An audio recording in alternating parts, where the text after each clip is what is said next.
अगली कहानी। शांत और अकेले रहना सीखो। एक समय की बात है, किसी नगरी में एक आर्यन नाम का युवक रहा करता था। आर्यन अत्यंत दुखी था और बहुत निराश था। उसे यह समझ नहीं आ रहा था कि आखिर इस दुनिया में हर व्यक्ति अपने मतलब के लिए क्यों जीता है। उसे हर जगह हर कोई केवल स्वार्थी नजर आता था। वह हमेशा यही सोचा करता कि उसे कोई प्यार नहीं करता। यदि आप महात्मा बुद्ध के विश्वास ही हैं, तो इन दिव्य उपदेशों को ध्यान से सुने।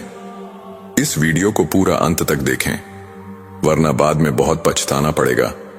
अपने कीमती समय को फालतू के शॉर्ट वीडियो के जगह यहां लगाए। कुछ नया सीखने को मिलेगा। उसकी कोई परवाह नहीं करता। सब उससे मतलब के लिए अपने संबंध रखते हैं। मतलब खत्म हो जाते ही सब उसे अपने आप से दूर कर देते हैं। हमारे जीवन में भी कुछ ऐसा ही होता है। हम भी हमेशा किसी न किसी का साथ ढूंढते ही रहते हैं, और जब हमें किसी का साथ नहीं मिल पाता तो हम अपने आप को अकेला महसूस करते हैं, कमजोर महसूस करते हैं। हमें लगता है कि इस दुनिया में हमारे जैसा कोई है ही नहीं।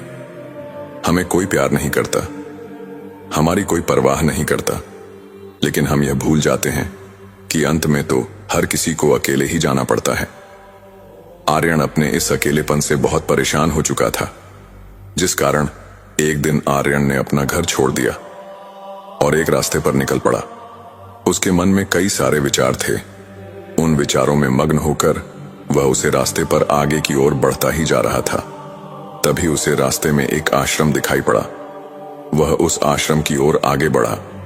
उसने देखा कि एक गुरु अपने शिष्यों को ध्यान करना सिखा रहे हैं, और उन्हीं शिष्यों में से एक शिष्य ने अपने गुरु से कहा, है गुरुवर, आखिर यह ध्यान क्या है और इस ध्यान को करने से हमें क्या लाभ होता है।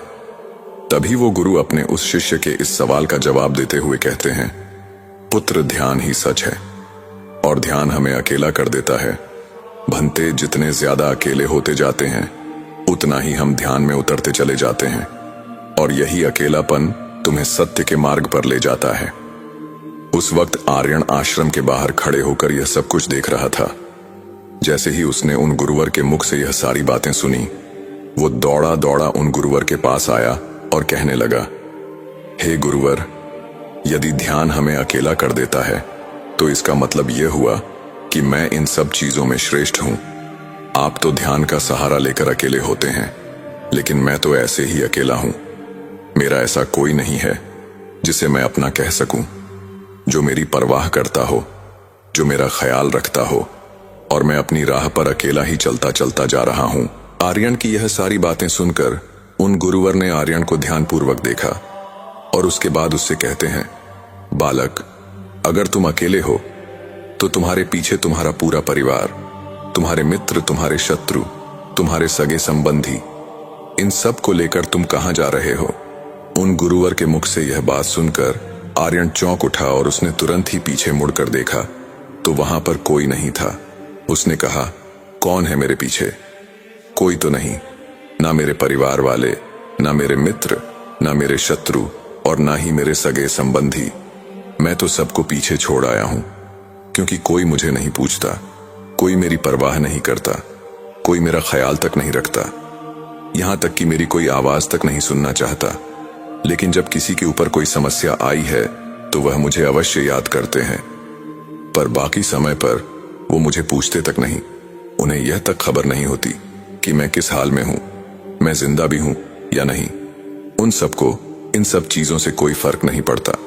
उन गुरुवर ने आर्यन की सारी बातें ध्यानपूर्वक सुनी और इसके बाद आर्यन से कहते हैं, बालक, तुम सही कह रहे हो, लेकिन जब तक तुम इन सभी को छोड़कर नहीं आते तब तक तुम भला अकेले कैसे हो सकते हो। आर्यन एक बार फिर से आश्चर्यचकित होकर पीछे मुड़कर देखता है और फिर उन गुरुवर से कहता है, हे गुरुवर, यहां पर तो कोई नहीं है, मैं अकेला ही यहां पर आया हूं। मुझे लग रहा है कि आप मेरा मजाक उड़ा रहे हैं। मेरे पीछे कोई नहीं है, आप खुद देख सकते हैं। तो फिर आप ऐसा क्यों कह रहे हैं कि जाओ और इन्हें छोड़कर आओ? जब मेरे साथ कोई है ही नहीं तो मैं भला उन्हें कहां छोड़ूं? आर्यन की यह सारी बातें सुनकर वे गुरुवर मुस्कुराने लगे और कहते हैं, बालक, आखिर तुम मुझसे क्या चाहते हो? इस पर आर्यन उन गुरुवर से कहता है, हे गुरुवर, मैं आपका शिष्य बनना चाहता हूं। मुझे अपना शिष्य बना लीजिए। मैं जीवन भर आपका आभारी रहूंगा। आर्यन की यह बातें सुनकर उन गुरुवर ने कहा, बालक, तुम चाहो तो यहां पर 1 महीने भर रह सकते हो। उसके बाद ही मैं यह निर्णय कर पाऊंगा कि क्या मुझे तुम्हें अपना शिष्य बनाना चाहिए या फिर नहीं। लेकिन तुम्हें मेरी एक बात माननी होगी। तुम्हें थोड़े दिनों के अंदर ध्यान का अभ्यास करना होगा। अगर तुम यह कर सकते हो तो तुम यहां पर अगले 1 महीने के लिए रुक सकते हो, अन्यथा तुम्हारे लिए यहां पर कोई जगह नहीं। आर्यन ने काफी सोच विचार कर उन गुरुवर से कहा कि गुरुवर, आप जैसा कहेंगे मैं वैसा ही करूंगा। आप चाहते हैं कि मैं इन 30 दिनों में ध्यान का अभ्यास करूं, तो मैं ये करने के लिए तैयार हूं। आर्यन ने उन गुरुवर की बात मान ली और आश्रम में ही रुक गया। अगले दिन सुबह सुबह वह गुरु आर्यन के पास आए और कहने लगे, तुम किससे बात कर रहे हो? तुम्हारा ध्यान कहाँ है? इस पर आर्यन जवाब देते हुए कहता है, हे गुरुवर, मेरे साथ कोई नहीं है। मैं भला किससे बात करूंगा? मैं तो अकेला हूं। तभी वह गुरुवर आर्यन से कहते हैं, ठीक है, लेकिन अब ध्यान लगाओ, क्योंकि तुमने मुझे वचन दिया था कि इन 30 दिनों में तुम ध्यान का अभ्यास करोगे। उन गुरुवर के कहने पर आर्यन ध्यान करने बैठ जाता है, लेकिन पहले दिन उसे ध्यान करने में बहुत तकलीफें आईं। बहुत सारी परेशानियां का सामना करना पड़ता है, यहां तक कि वो ढंग से लगातार बैठ भी नहीं पा रहा था। उसका पैर मानो काम करना ही बंद कर देता हो। ये सारी बातें वह गुरुवर देख रहे थे।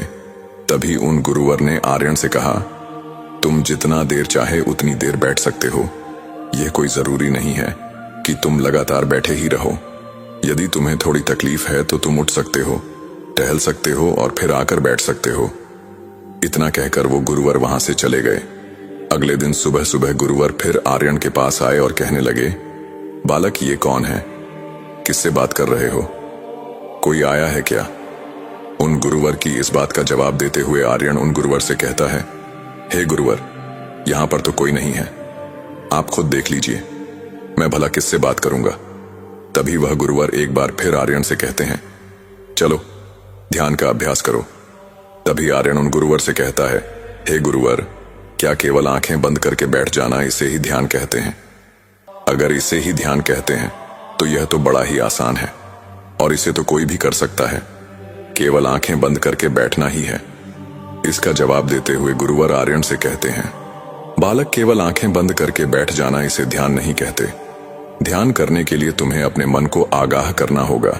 अपने मन को किसी एक चीज पर लगाना होगा। वह कोई भी चीज हो सकती है, बाहर की कोई आवाज या तुम्हारे भीतर से आने वाली ये सांस, इन सांसों के अंदर और बाहर होने की आवाज। तुम ऐसे किसी भी चीज पर ध्यान लगा सकते हो जो लगातार वर्तमान समय में घट रही है, ताकि तुम्हारा पूरा ध्यान उस चीज पर एकाग्र हो और तुम्हारा ध्यान कहीं भी भटके नहीं, जिस कारण तुम उस पर ध्यान लगा पाओगे। और एक बात और याद रखना, जब तुम उस चीज पर ध्यान लगाओगे तो तुम्हारा ध्यान हटना नहीं चाहिए। इतना कहकर वो गुरुवर वहां से चले गए। अगले दिन सुबह सुबह गुरुवर फिर आर्यन के पास आए और कहने लगे, बालक, ये कौन है? किससे बात कर रहे हो? कोई आया है क्या? उन गुरुवर की इस बात का जवाब देते हुए आर्यन उन गुरुवर से कहता है, हे गुरुवर, यहां पर तो कोई नहीं है। आप खुद देख लीजिए, मैं भला किससे बात करूंगा।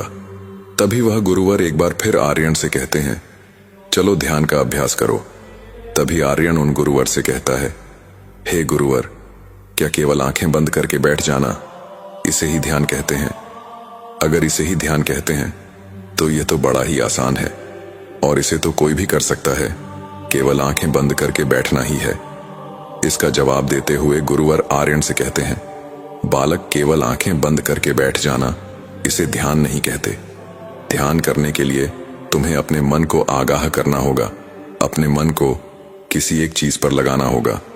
वह कोई भी चीज हो सकती है, बाहर की कोई आवाज या तुम्हारे भीतर से आने वाली ये सांस, इन सांसों के अंदर और बाहर होने की आवाज। तुम ऐसे किसी भी चीज पर ध्यान लगा सकते हो जो लगातार वर्तमान समय में घट रही है, ताकि तुम्हारा पूरा ध्यान उस चीज पर एकाग्र हो और तुम्हारा ध्यान कहीं भी भटके नहीं, जिस कारण तुम उस पर ध्यान लगा पाओगे और एक बात और याद रखना, जब तुम उस चीज पर ध्यान लगाओगे तो तुम्हारा ध्यान हटना नहीं चाहिए। इतना कहकर वो गुरुवर वहां से चले गए। अगले दिन जब वह सुबह सुबह एक बार फिर आर्यन से मिलने आए तो उन्होंने एक बार फिर आर्यन से कहा, आज कौन आया है? किससे बात कर रहे हो? बड़ी जोर जोर से आवाज आ रही है। तुम यहाँ पर खुद शांति पाने आए हो या फिर दूसरों को अशांत करने के लिए? आर्यन उन गुरुवर से कहता है, हे गुरुवर, पर यहाँ पर तो कोई है ही नहीं, तो मैं भला किससे बात करूंगा? यहां तक कि अभी तक मेरे मुख से एक शब्द तक नहीं निकला है, तो फिर आपको कैसे जोर जोर की आवाज आ रही है?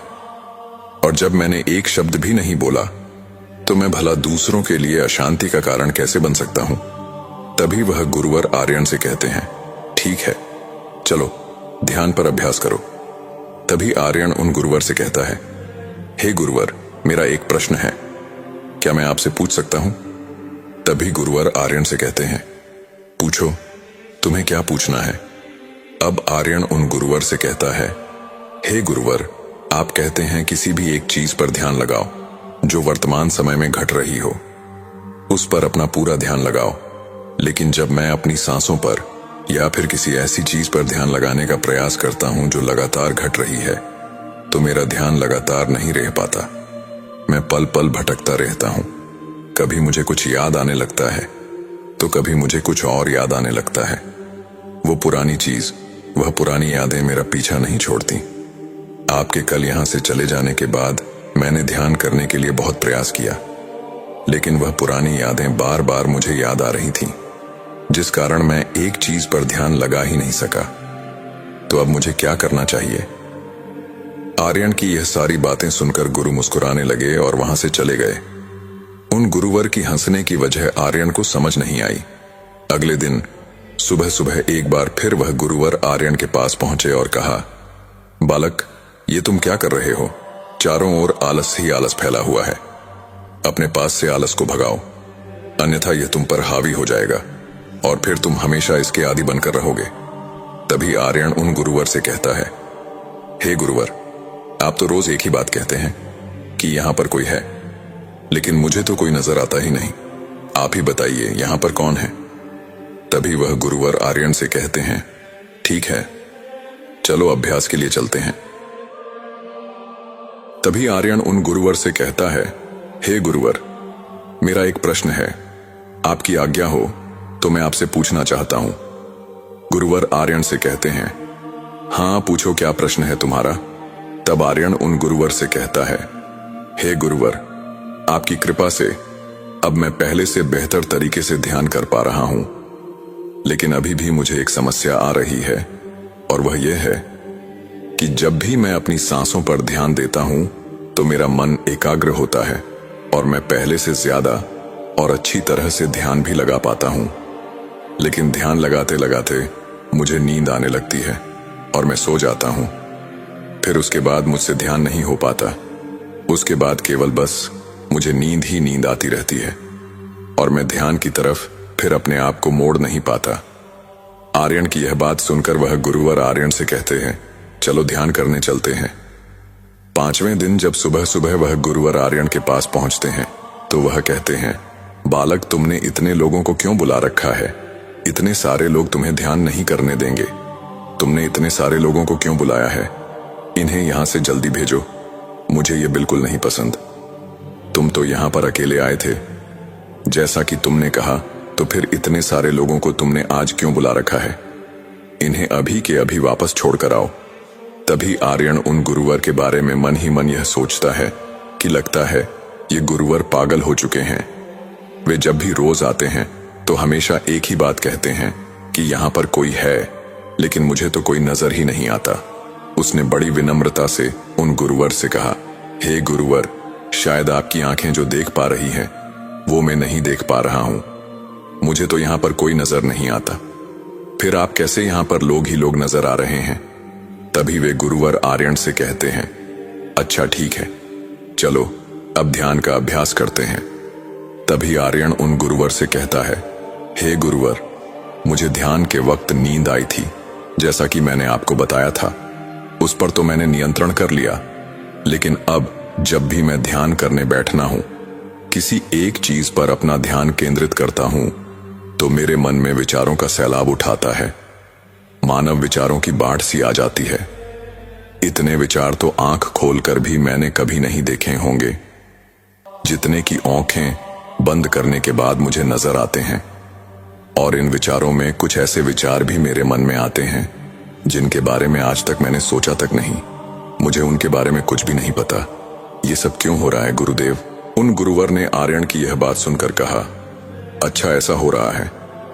इतना कहकर वह गुरुवर वापस चले गए। अगले दिन सुबह सुबह गुरुवर एक डंडा लेकर आर्यन के पास पहुंचे और एक डंडा झाड़ते हुए आर्यन से कहते हैं, मैंने तुम्हें पहले ही कहा है, इतने सारे लोग मुझे पसंद नहीं। तुम्हें इन्हें छोड़कर आना होगा। आखिर तुम रोज रोज इन्हें क्यों ले आते हो? इतनी भीड़ इकट्ठा करके तुम्हें क्या लाभ मिलता है? आज के बाद ये यहां पर कोई नहीं आना चाहिए। इस बात का ख्याल रखना। यदि आज के बाद यहां पर कोई भी नजर आया और तुम्हारी बकबक मुझे सुनाई पड़ी तो मैं तुरंत ही तुम्हें इस आश्रम से निकाल दूंगा। तब आर्यन बड़ी विनम्रता से उन गुरुवर से कहता है, हे गुरुवर, मुझे तो यह समझ नहीं आता कि मुझे तो कोई नजर ही नहीं आता, लेकिन आप रोज एक ही बात कहते हैं कि यहां पर मैंने भीड़ इकट्ठी कर रखी है। जिन लोगों को भी मैं लाया हूं उन्हें मुझे छोड़कर आना होगा, लेकिन मैं आपसे हर रोज एक ही बात कहता हूं कि मुझे कोई नहीं नजर आता, ना ही मुझे कोई यहां पर दिखाई पड़ता है और ना ही मैं अपने मुख से एक शब्द निकालता हूं। लेकिन फिर भी आप कहते हैं कि आपको जोरों की आवाज सुननी पड़ रही है। तभी गुरुवर आर्यन की इस बात का जवाब देते हुए कहते हैं, क्या तुम्हारे मित्र, तुम्हारे परिवार वाले, तुम्हारे सगे संबंधी, तुम्हारे शत्रु, तुम्हारे इच्छाएं, तुम्हारी वासनाएं सब क्या तुमसे मिलने नहीं आते? आर्यन उन गुरुवर से कहता है, नहीं गुरुदेव, मुझे कोई मिलने नहीं आता। मैं तो यहां पर अकेला ही आया था और अभी भी मैं अकेला ही हूं, मेरा कोई नहीं। तभी वह गुरुवर क्रोधित होकर उस डंडे से आर्यन पर एक और प्रहार करते हैं और कहते हैं, अभी बैठो, अभी ध्यान लगाओ और यदि तुम्हारे ध्यान में कोई भी आता है तो मुझे बताओ। आर्यन उन गुरुवर की बात मान लेता है और तुरंत ही ध्यान करने बैठ जाता है। कुछ देर तक तो वह काफी शांत रहता है, लेकिन कुछ देर बाद ही वह पुनः गुरुवर से कहता है, हे गुरुदेव, मेरा भाई मुझे मिलने आया है, साथ में मेरे पिताजी भी हैं। दोनों बहुत दुखी हैं क्योंकि मैं उन्हें छोड़कर वहां से चला आया हूं। मेरे भाई की तबीयत भी कुछ ठीक नहीं है, वह मुझे बुला रहे हैं। मेरे बड़े भाई की पत्नी अर्थात मेरी भाभी मेरे बड़े भाई के साथ अच्छा व्यवहार नहीं कर रही है। और तो और मेरी प्रेमिका भी आई हुई है। वो मुझे पूछ रही है कि क्या तुम मुझसे शादी करोगे या फिर मैं किसी और से शादी कर लूं। वह भी बहुत दुखी नजर आ रही है। और इतना ही नहीं, मेरे कुछ मित्र भी पीछे खड़े हैं जिनसे मैंने कुछ कर्ज लिए थे। आज वो मुझे अपना कर्ज मांगने आए हैं। मुझे धोखेबाज कह रहे हैं, मुझे अपशब्द कह रहे हैं और वो साथ में मेरे कुछ शत्रुओं को भी लेकर आए हैं। लेकिन मेरे शत्रु मुझे मारना नहीं चाहते। वो तो ये कह रहे हैं कि तू तो पहले से ही मरा हुआ है, तुझे और क्या मारना। इतना कहकर आर्यन कुछ देर के लिए शांत हो गया, लेकिन फिर कुछ देर बाद वह एक बार फिर से उन गुरुवर से कहने लगा, हे गुरुवर, अब मेरे पास एक बहुत बड़ा घर है, इसे मैंने खरीद लिया है। मैं, मेरे पापा, मेरी माता, मेरा भाई, मेरी भाभी सभी इसमें बहुत मिलजुल कर रह रहे हैं। हम बहुत खुश हैं। मैं अब अपने मित्रों से अत्यधिक अमीर हूं। मेरे पास बेशुमार धन दौलत है और तो और मैंने अपनी प्रेमिका से शादी भी कर ली है और इसका जश्न मना रहे हैं। इतना कहकर आर्यन एक बार फिर शांत हो गया और फिर कुछ देर बाद फिर एक बार उन गुरुवर से कहता है, हे गुरुवर, कोई मुझ पर प्रहार कर रहा है। मैं उसका चेहरा देखने का प्रयास कर रहा हूं, लेकिन मुझे उसका चेहरा नजर नहीं आ रहा। इतना कहते ही फिर वह शांत हो गया। अगला दिन जब आर्यन ध्यान में बैठा हुआ था कि तभी उन गुरुवर ने उससे कहा कि तुम इतनी भीड़ को लेकर क्यों आए हो और इन्हें लेकर कहां जा रहे हो? मेरे साथ तुम्हें अकेले ही चलना होगा। इतना कहकर आर्यन ध्यान से उठ गया और गुरु के चरणों में गिर पड़ा और उनसे कहने लगा, हे गुरुवर, आप सही थे। आप जो हमेशा कहते थे कि इस भीड़ को लेकर मैं कहां जा रहा हूं। आप हमेशा यह कहते थे कि इन सबको छोड़कर आओ, लेकिन मुझे कोई नजर नहीं आता था। लेकिन आज मैंने उन सबको देख लिया जिन्हें मैं अपने साथ लेकर आया था, जिन्हें मैं अपने साथ लेकर घूम रहा था। हर कोई मेरे साथ ही है, मेरे पास है। लेकिन मैं ये सोच रहा था कि आखिर मैं इतना बेचैन क्यों हूं और मेरी बेचैनी की वजह क्या है। आर्यन की यह सारी बातें उन गुरुवर ने ध्यानपूर्वक सुनी और उसके बाद वहां से चुपचाप उठकर चले गए। उसके बाद से वो गुरुवर उसके पास कभी नहीं आए। लेकिन आर्यन हर रोज ध्यान का अभ्यास कर रहा था और पूरे 1 महीने बाद जब वह उन गुरुवर के पास पहुंचा तो उन गुरुवर से कहने लगा, हे गुरुवर, जैसा कि आप कहते थे कि मैं हमेशा अपनी भीड़ को अपने साथ लेकर घूमता हूं, तो आज मैंने उसे भीड़ को विदा कर दिया है और अब मैं बिल्कुल अकेला हूं। मेरे साथ कोई नहीं है, मेरे साथ आप भी नहीं हैं, यहां तक कि मैं खुद अपने साथ नहीं हूं। मैं एक परम शांति महसूस कर रहा हूं। अब मुझे ऐसा प्रतीत होता है कि अब मेरे जीवन में कोई समस्या नहीं है, कोई समाधान नहीं है। मैं बहुत हल्का महसूस कर रहा हूं, मैं बहुत अच्छा महसूस कर रहा हूं और इस शांति में जो आनंद है इसका क्या कहना। तभी गुरुवर आर्यन से कहते हैं, अगर तुम चाहो तो इस अकेलेपन को लेकर तुम अपनी दुनिया में वापस जा सकते हो। अब यदि तुम इस संसार में वापस भी लौट जाओ, भले ही लोग तुम्हारे आसपास क्यों ना रहे, भले ही पूरी भीड़ तुम्हारे साथ क्यों ना रहे, लेकिन फिर भी तुम अकेले ही रहोगे। फिर वो तुम्हारे रिश्तेदार हो, सगे संबंधी हो, परिवार वाले हो, तुम्हारे मित्र, तुम्हारे शत्रु, तुम्हारी भावनाएं या फिर तुम्हारी प्रेमिका, इन सब के साथ रहकर भी तुम पूर्ण रूप से अकेले ही रहोगे। और इतना ही नहीं, तुम्हारे जीवन में जब भी कोई बुरी परिस्थितियां आएंगी तब भी तुम बिल्कुल अकेले और शांत रहोगे और तुम हर परिस्थितियों का समाधान निकालने में भी अब पूरी तरह सक्षम हो चुके हो। और यदि अब तुम चाहो तो मैं तुम्हें अपना शिष्य बना सकता हूं, क्योंकि हो सकता है तुम्हें यह लग रहा हो कि 30 दिन तो पूरे खत्म हो चुके हैं, लेकिन ध्यान का मार्ग तो अभी शुरू हुआ है। और याद रहे कि अभी तो बहुत कुछ सीखना है, जानना है, लेकिन कुछ रखना नहीं है। ये मार्ग अभी शुरू हो रहा है और यह मार्ग अति लंबा है और इस मार्ग की शुरुआत शांति से ही होती है। तभी आर्यन उन गुरुवर को प्रणाम करता है और उनसे कहता है, हे गुरुवर, मैं अपने घर वापस लौटना चाहता हूं, अपने उस संसार में वापस जाना चाहता हूं ताकि मैं अपनी जिम्मेदारियों को निभा सकूं और साथ ही साथ इस मार्ग पर भी आगे बढ़ सकूं। इतना कहकर आर्यन शांत हो गया। तभी वह गुरुवर मुस्कुराने लगे और कहते हैं, बालक, मन शांत हो तो सब हो सकता है। तुम संसार में रहकर भी अकेले रह सकते हो, लेकिन एक बात याद रखना कि हमें सीखना बहुत कुछ है, जानना बहुत कुछ है, लेकिन रखना कुछ भी नहीं। अब तुम जा सकते हो, तुम्हारा कल्याण हो। इसके बाद आर्यन अपने घर लौट आया। नमो बुद्धाय।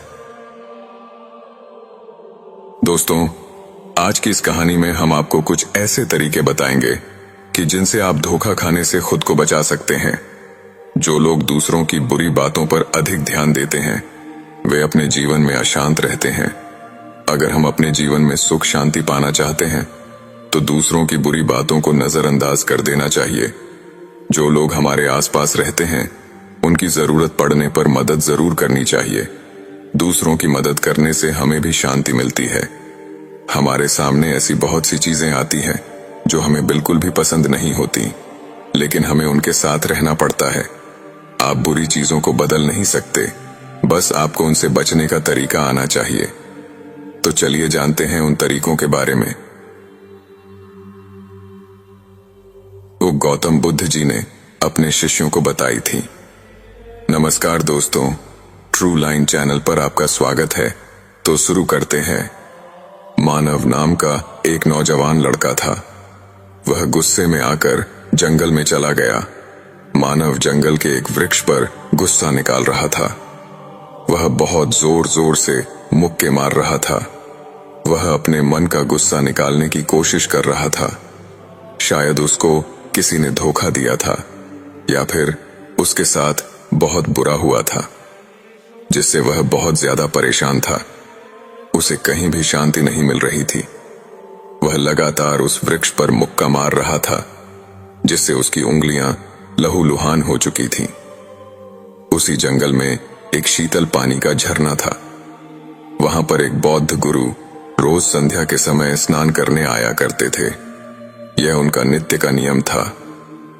आज जब वह इस रास्ते से स्नान करने के लिए उस जंगल में आए तो उन्होंने देखा कि एक नौजवान लड़का जोर जोर से चीख रहा था और रो रहा था। लगातार उस वृक्ष पर मुक्के मारे जा रहा था। उस युवक के आसपास कोई मौजूद नहीं था। उस गुरु को उस लड़के की चिंता होने लगी। उन्होंने सोचा कि अगर मैं इसे ऐसे ही अनदेखा करके चला जाऊं तो कहीं यह आत्महत्या ना कर ले। ऐसे विचार आने के बाद भी वह कुछ नहीं बोले। वह उस युवक की तरफ देखे जा रहे थे। कुछ देर तक तो उस लड़के ने उस गुरु को नजरअंदाज किया, लेकिन कुछ देर बाद उसे अजीब सा लगने लगा। उसने सोचा, ना तो यह मुझे रोक रहा है और ना ही कुछ कह रहा है।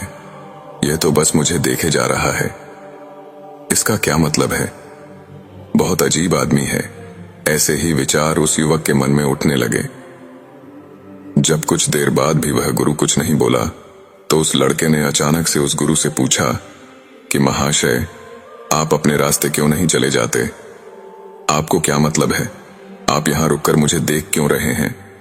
गुरु ने बहुत शांत स्वर में कहा कि मैं तुम्हें रोक नहीं रहा हूं, तुमसे कुछ कह नहीं रहा हूं, तो मुझसे तुम्हें क्या परेशानी है?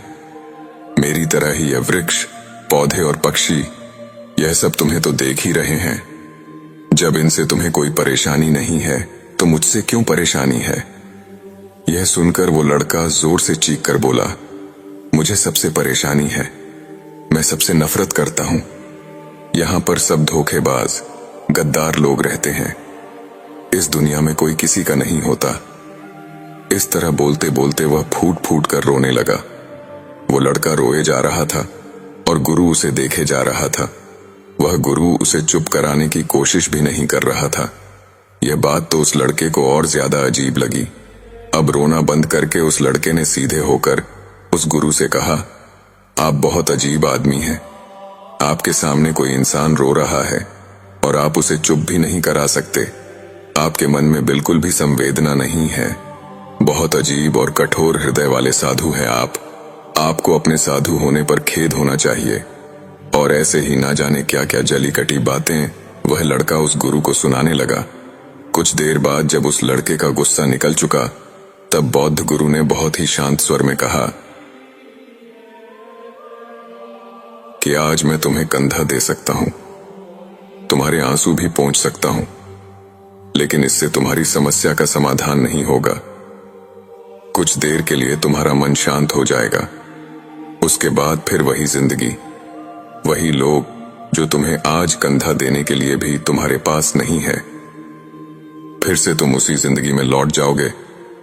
कोई तुम्हें धोखा देगा, कोई तुम्हारा फायदा उठाएगा और तुम अपने मन को ऐसे ही तकलीफ पहुंचाते रहोगे। तो आंसू पोंछने की बजाय तुम्हें मुझसे कुछ ज्ञान की बातें जान लेनी चाहिए, जिससे तुम्हें जीवन में कोई भी धोखा ना दे सके, तुम्हारी अच्छाई का कोई भी फायदा ना उठा सके। याद रखना, आंसू पोंछने वाले तो तुम्हें बहुत मिल जाएंगे, लेकिन ध्यान और सही समझ देने वाला कभी कभी कोई इंसान मिलता है। गुरु ने उसे बताया कि मैं पास ही के झरने में स्नान करने के लिए जा रहा हूं। बहुत ही शीतल पानी है वहां का। अगर तुम चाहो तो तुम भी मेरे साथ चल सकते हो। यहां पर अकेले परेशान होने से अच्छा है कि तुम झरने के शीतल पानी में स्नान करो, जिससे तुम्हारा दिमाग, मन, मस्तिष्क और तुम्हारा शरीर सब कुछ पवित्र हो जाएगा। यह सुनकर वह लड़का उस गुरु के पीछे पीछे गया। जंगल के बीचों बीच का रास्ता झरने की तरफ जाता था। जंगल में सन्नाटा छाया हुआ था। उनके पैरों तले सूखे पत्तों की चरमरा की आवाज पूरे जंगल में गूंज रही थी। आज पूर्णिमा की रात थी और आसमान में चांद अपनी उजली रोशनी उस जंगल में फेंक रहा था। उस रोशनी में दोनों उस झरने की तरफ चले जा रहे थे। रास्ते में चलते चलते उस लड़के ने उस गुरु से कहा कि महात्मा, आपकी जिंदगी मस्त है, आपको किसी चीज की कोई परेशानी नहीं है। आपको पता है कि दुनिया में कैसे कैसे लोग रहते हैं, कितने धोखेबाज, कितने मक्कार, और सबसे महत्वपूर्ण बात, अपने लोग ही धोखा देते हैं। जिनसे हम प्रेम करते हैं, जिनको हम अपना मानते हैं, जब उन्हीं से धोखा मिलता है तो कैसा महसूस होता है। कभी कभी तो लगता है कि भोले और दयालु लोगों के लिए यह दुनिया नहीं बनी है, यह धोखेबाज के लिए है। वही यहां पर फलते फूलते हैं, वही आनंद से जीते हैं, और हमारे जैसे लोग जो दूसरों की सहायता करते हैं, दूसरों को अपना मानते हैं, वह हमेशा जीवन भर दुख में रहते हैं। यही जीवन की सत्यता है और यही संसार है जिसमें हमें रोज घुट घुट कर मरना होता है। गुरुदेव, आपने सही किया, ऐसी जिंदगी को त्याग दिया। आप बस अपने में मस्त, किसी से कोई परेशानी नहीं है, किसी की कोई चिंता नहीं। मैं भी सोचता हूं कि मैं भी संन्यास ले लूं। यह सुनकर उस गुरु ने कहा कि तुम्हें क्या लगता है, सन्यासी जीवन बहुत आसान होता है? गुरु ने बहुत शांत स्वर में कहा कि तुम्हें तो 2 वक्त की रोटी तो शांति से मिल जाती है, हमें तो कभी कभी वह भी नसीब नहीं होती। अगर भिक्षा मिल जाती है तो हम खा लेते हैं, वरना हमें तो भूखा ही सोना पड़ता है। यही हमारा सन्यासी जीवन है। हमें हमेशा नीचे सोना रहता है, सिर्फ एक लंगोट में रहना होता है, चाहे कैसा भी मौसम क्यों ना हो। तो यह सब तुम्हें आसान लगता है तो तुम भी सन्यासी बन जाओ। लड़के ने कहा कि आप कहते तो ठीक ही है, संघर्ष तो दोनों तरफ है, सांसारिक जीवन में भी और सन्यासी जीवन में भी। वैसे सांसारिक जीवन भी अच्छा है, लेकिन तब तक जब तक घर परिवार में सुख शांति बनी रहे, धोखा ना मिले, हमारे लोग हमारा फायदा ना उठाए, हमसे झूठ ना बोले, हमें धोखा ना दे, तब तो जीवन जीने का आनंद होता है, वरना जीवन नर्क हो जाता है। गुरु ने कहा, सन्यास अपने मन से लिया जाता है। जब हमारा मन कहता है कि हमें सन्यास के मार्ग पर सफलता हासिल करनी है, आगे जाना है, तो ही सन्यासी जीवन सफल हो पाता है। लेकिन तुम अपने घर से परेशान होकर, दूसरे लोगों से परेशान होकर सन्यासी बनना चाहते हो, तो तुम्हारा सन्यासी जीवन भी कभी सफल नहीं होगा। इससे अच्छा तो तुम सांसारिक जीवन में अगर कुछ नियम अपना लो तो दूसरे लोग तुम्हें धोखा नहीं दे पाएंगे। सबसे पहले तो यह समझो कि धोखा उन्हें ही मिलता है जो भावनात्मक रूप से कमजोर होते हैं, जिनका दिल जल्दी पिघल जाता है, जो दूसरों को दुख में नहीं देख पाते। ऐसे लोगों के साथ धोखा होने की संभावना ज्यादा होती है, क्योंकि कोई भी आदमी अपनी परेशानी बताकर, अपने आप को दुख में बताकर तुम्हारा फायदा उठा सकता है। क्या पता वह झूठ बोल रहा हो, वह दुखी होने का अभिनय कर रहा हो, लेकिन आपको तो सच ही लगेगा। और उसके कुछ समय बाद आपको पता चलता है कि आपके साथ धोखा हो गया। उसके बाद आपका मन अंदर से टूट जाता है। इसीलिए सबसे पहली बात ध्यान रखना कि किसी भी व्यक्ति को यह एहसास मत होने दो कि तुम भावनात्मक रूप से कमजोर हो। अंदर से तुम्हारा दिल नरम है। अगर उन्हें यह कमजोरी पता चल गई तो वह कोई ना कोई जाल रचकर आपका फायदा उठाने की जरूर कोशिश करेंगे। चाहे आप अंदर से संवेदनशील हो, दूसरों की मदद करने वाले हो, लेकिन किसी को एहसास मत होने दो। ऊपर से कठोर बने रहो। जब लोगों को लगेगा कि इससे कुछ बोलने का फायदा ही नहीं है, यह आदमी कठोर है, तो खुद वह लोग जो झूठे हैं वह आपके पास आएंगे ही नहीं। वह उन्हें चुनेंगे जो उनके आसान शिकार होंगे। दूसरी बात यह है कि हम बहुत जल्दी दूसरों पर विश्वास कर लेते हैं, इसीलिए समय दो। किसी भी चीज को, किसी रिश्ते को आगे ले जाने के लिए समय की जरूरत होती है। समय के साथ तुम्हें सामने वाले इंसान की अच्छाई और बुराई पता चलती है। तब तुम्हें पूर्ण रूप से पता चलता है कि इंसान वास्तव में कैसा है, अच्छा है या बुरा है, और वह कुछ समय देने के बाद ही होता है। इसीलिए जल्दी किसी पर विश्वास मत करो। तीसरा तरीका समझने के लिए तुम्हें ऐसे लोगों को समझना होगा जो दूसरों की चापलूसी करते रहते हैं। कुछ लोगों की आदत होती है चापलूसी करने की। आपके सामने आपकी तारीफ करेंगे या आपके बारे में अच्छा अच्छा बोलेंगे और आपको लगेगा कि एक ये इंसान कितने अच्छे हैं, मुझसे कितना प्यार करते हैं। लेकिन वास्तव में उनकी वह चापलूसी एक जाल होती है ताकि वह आपका दिल जीत सके। और उनको चापलूसी करने का मौका तभी मिलता है जब आप दिखावा करते हैं। अगर आप उनकी चापलूसी से प्रभावित ही नहीं होंगे तो कुछ समय बाद वह चापलूसी करना बंद कर देंगे। अगला नियम बताते हुए गुरु ने झरने की तरफ इशारा किया। वह झरने के पास पहुंच चुके थे। युवक को भी एहसास हो चुका था क्योंकि वहां पर ठंडी ठंडी हवा चल रही थी। झरने की तरफ जाते हुए गुरु ने कहा कि सांसारिक जीवन में एक बात समझने जैसी होती है कि हम जिसकी सहायता कर रहे हैं, चाहे किसी भी रूप में, धन से, शारीरिक रूप से या जिस भी अवस्था में हम किसी की सहायता कर रहे हैं, तो हमें यह ख्याल रखना चाहिए कि सामने वाला वापस कभी भविष्य में हमारी सहायता करने योग्य है कि नहीं है।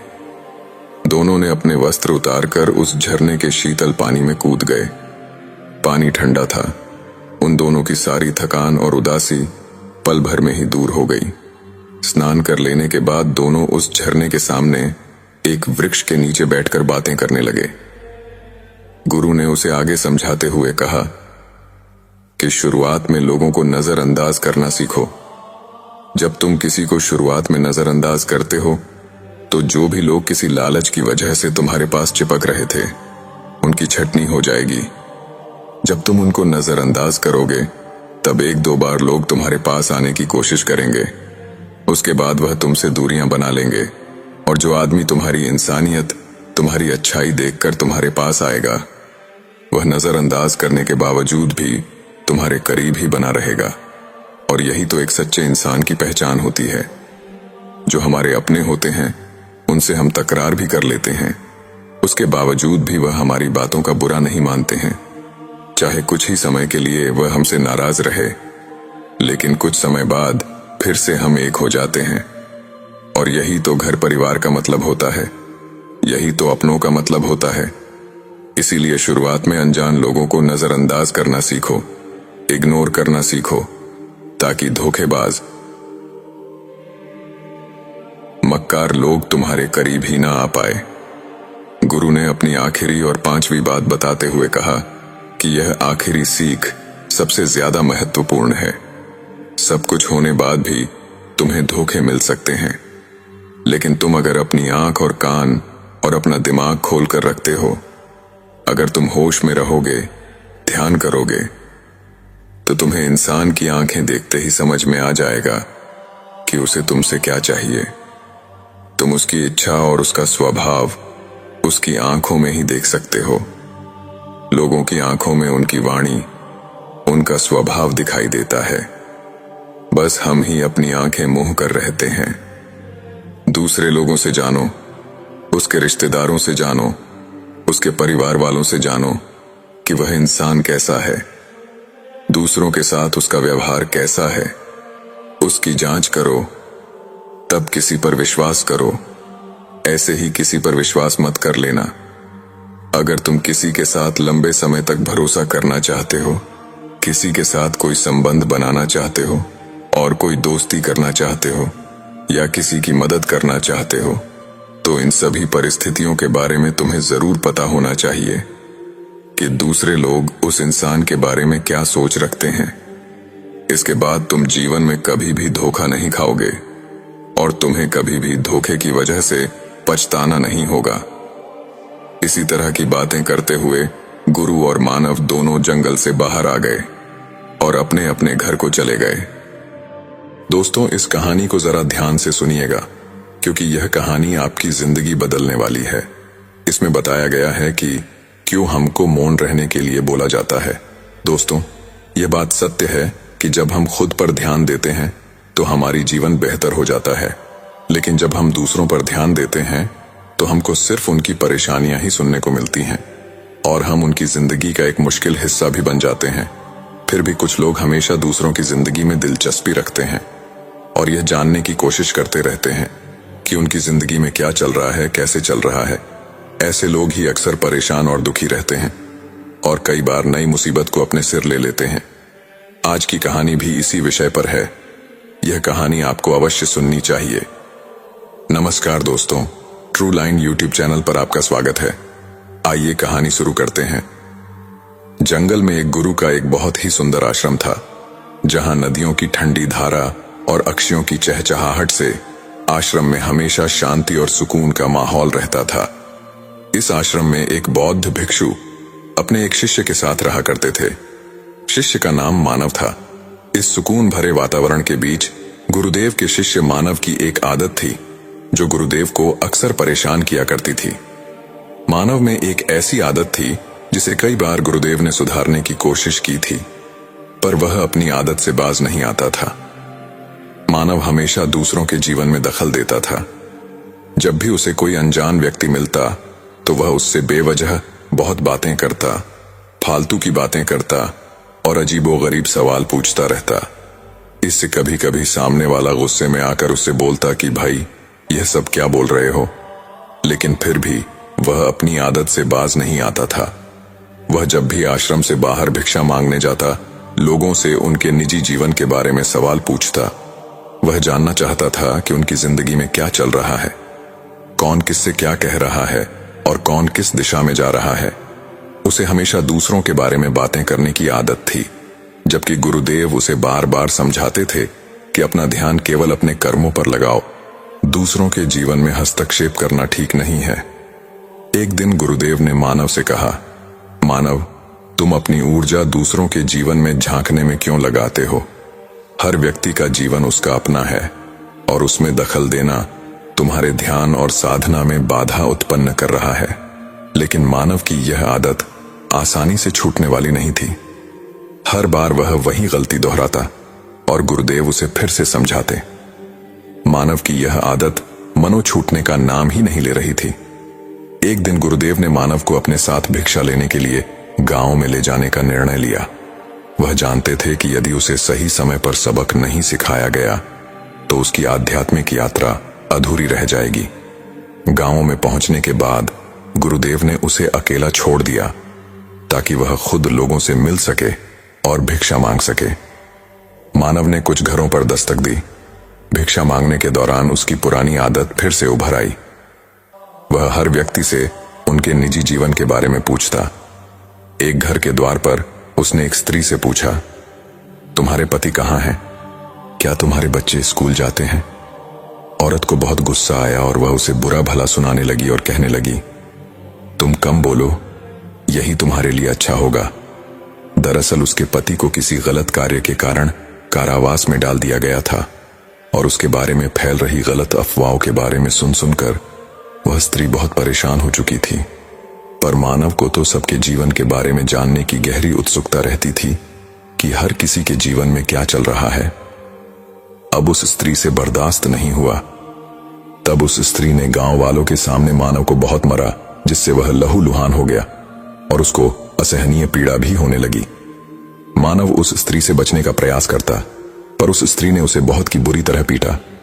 गुरुदेव दूर से यह सब देख रहे थे। उन्होंने सोचा कि मानव को एक वास्तविक और गहरी सीख की जरूरत है। भिक्षा समाप्त करके वे दोनों आश्रम वापस लौटे। गुरुदेव ने मानव से कुछ नहीं कहा, लेकिन उनके मन में एक योजना तैयार हो चुकी थी। कुछ दिन बाद आश्रम में एक बड़ा यज्ञ आयोजन किया गया। गांव के बहुत से लोग यज्ञ में शामिल होने आए। यज्ञ के बाद सभी लोग गुरुदेव के पास आशीर्वाद लेने आए। इस मौके पर मानव की आदत फिर उभर आई। वह लोगों से उनके निजी जीवन के बारे में सवाल पूछने लगा। उसने एक वृद्ध व्यक्ति से पूछा, आपके बेटे कहाँ हैं? क्या वे आपकी देखभाल करते हैं? उस वृद्ध व्यक्ति ने निराशा भरे स्वर में उत्तर दिया, मेरे बेटे अब मेरी चिंता नहीं करते। वृद्ध व्यक्ति ने कहा, आजकल के बेटे माता पिता की कहां सेवा करते हैं, सब मतलबी हो गए हैं, अपने अपने काम, व्यापार और शहर की जिंदगी में व्यस्त हैं। मुझे कौन पूछने वाला है? लेकिन बेटा, तुम किसी से यह बात मत कहना। मैं तुम्हें अपने मन की बात बता रहा हूं। आजकल अकेले रहने में ही भलाई है। किसी के भरोसे मत रहो। जीवन का असली सुख आत्मनिर्भर रहने में है। इस उत्तर के बाद मानव ने यह बात औरों के साथ साझा की और देखते ही देखते यह बात पूरे गांव में फैल गए। कुछ देर में उस वृद्ध के बेटे भी वहां आए और उन्होंने अपने पिता के बारे में फैल रही अफवाहों पर गुस्सा जताया। वहां एक अप्रिय स्थिति उत्पन्न हो गई और यज्ञ का पवित्र वातावरण बिगड़ने लगा। तो उन्होंने गुस्से में आकर मानव को बहुत मारा। वे उसे इतना पीटते रहे कि वह लहूलुहान हो गया और उसके शरीर में असहनीय पीड़ा होने लगी। गुरुदेव यह सब देख रहे थे, लेकिन उन्होंने अभी भी कुछ नहीं कहा। वे जानते थे कि अब समय आ गया है जब मानव को वास्तविकता का सामना करना पड़ेगा। कुछ दिन बाद गुरुदेव ने मानव को अपने साथ जंगल के एक गहरे हिस्से में ले जाने का निश्चय किया। वह स्थान आश्रम से कुछ दूर था और वहां बहुत कम लोग जाते थे। गुरुदेव ने मानव से कहा, आज हम यहां ध्यान करेंगे। यहां की शांति में तुम अपने मन को एकाग्र कर सकोगे। मानव तैयार हो गया और दोनों वहां ध्यान करने बैठ गए। कुछ ही देर में मानव ने ध्यान में डूबने की कोशिश की, लेकिन उसके मन में हमेशा की तरह अन्य लोगों की बातें चलने लगीं। वह सोचने लगा कि गांव के लोग यज्ञ के बारे में क्या सोच रहे होंगे, वृद्ध व्यक्ति के बेटे क्या कर रहे होंगे, और इस तरह के अन्य सवाल उसके मन में उठने लगे।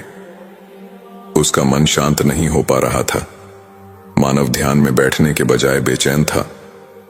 उसने अपनी बेचैनी गुरुदेव से साझा करते हुए कहा, गुरुदेव, आज मेरा मन कुछ मीठा खाने का कर रहा है। क्या मैं भिक्षा में कुछ मीठा मांग कर ले आऊं? गुरुदेव को यह सुनकर क्रोध आया, लेकिन उन्होंने अपने क्रोध को शांत रखा और बड़े ही शांतिपूर्वक उत्तर दिया, नहीं, आज ध्यान का दिन है।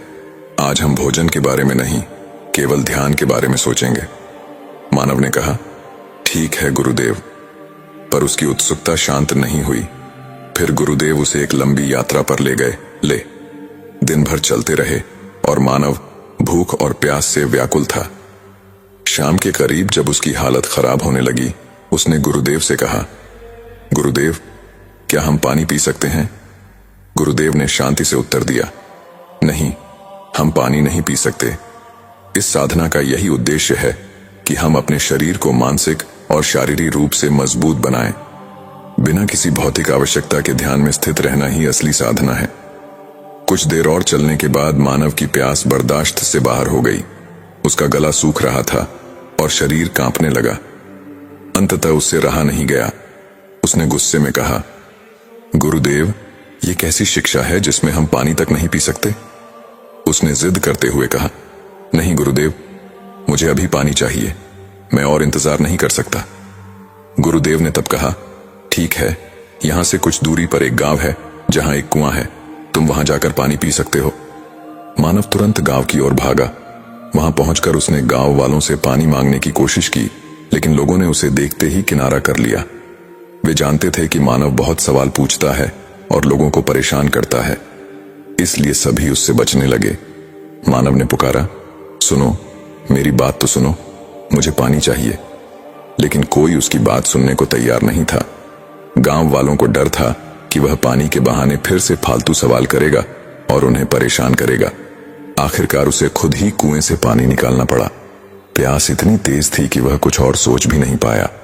उसने जल्द से जल्द बाल्टी में से पानी निकाला और गट-गट पानी पीने लगा। जब उसकी प्यास बुझ गई तो उसने लंबी सांस ली। अब उसके पास किसी से बोलने की हिम्मत नहीं बची थी। उसने महसूस किया कि उसकी आदत ने उसे कितना अकेला कर दिया है। कुछ देर तक वह कुएं के पास ही बैठा रहा। फिर हिम्मत जुटाकर गुरुदेव के पास लौट आया और बड़ी विनम्रता से माफी मांगते हुए बोला, गुरुदेव, मुझे क्षमा करें, मुझसे बहुत बड़ी भूल हो गई। मुझे अब समझ में आ गया है कि जीवन में सिर्फ वही बोलना चाहिए जो आवश्यक हो। बिना वजह दूसरों की जिंदगी में दखल देना बेकार है। इससे हम सिर्फ अपनी अहमियत खोते हैं। गुरुदेव ने शांत स्वर में उत्तर दिया, मानव, यह बात सही है। यदि तुम उन्हें फूल भी देने जाते तो वे उसे भी नहीं लेते, क्योंकि उन्हें तुम्हारे किसी भी काम में दिलचस्पी नहीं है। जब तुम किसी को बार बार परेशान करते हो तो लोग तुमसे बचने की कोशिश करते हैं। अब समय है कि तुम खुद पर ध्यान दो, अपनी आदतों को सुधारो और अपने आप को गंभीर बनाओ। तभी लोग तुम्हारी बातें सुनेंगे और तभी तुम्हारी अहमियत होगी। गुरुदेव ने आगे कहा, शब्दों में बहुत ताकत होती है। अगर तुम उन्हें व्यर्थ में बर्बाद करोगे तो जीवन भी व्यर्थ हो जाएगा। इसलिए शब्दों की ताकत को समझो, शांत रहो, खुद पर ध्यान दो और दूसरों की जिंदगी में बेवजह दखल देने से बचो। यह जीवन तुम्हारा है और इसे बेहतर बनाना तुम्हारी जिम्मेदारी है। अगर तुम दूसरों पर ध्यान दोगे तो कुछ हासिल नहीं होगा, लेकिन अगर तुम खुद पर ध्यान दोगे तो कामयाबी तुम्हारे कदम चूमेगी। मानव ने सिर झुकाकर गुरुदेव के चरणों में प्रणाम किया और उनके मार्गदर्शन को अपने जीवन का आधार बना लिया। मानव ने पहली बार गहराई से सोचा। उसने महसूस किया कि वह हमेशा दूसरों के जीवन के बारे में ही सोचता रहता है, जबकि खुद का जीवन नियंत्रण से बाहर है। जीवन में सबसे महत्वपूर्ण चीज है अपने मन को नियंत्रित करना। यदि तुम अपने मन को शांत नहीं कर सकते तो बाहरी दुनिया की समस्याओं को सुलझाने की कोशिश व्यर्थ है। दूसरों के जीवन में दखल देने से तुम्हारा जीवन नहीं सुधरेगा। इस घटना ने मानव की आंखें खोल दी। उसे यह एहसास हुआ कि वह अपना समय और ऊर्जा व्यर्थ की बातों में खर्च कर रहा था। उसने गुरुदेव से माफी मांगी और वादा किया कि अब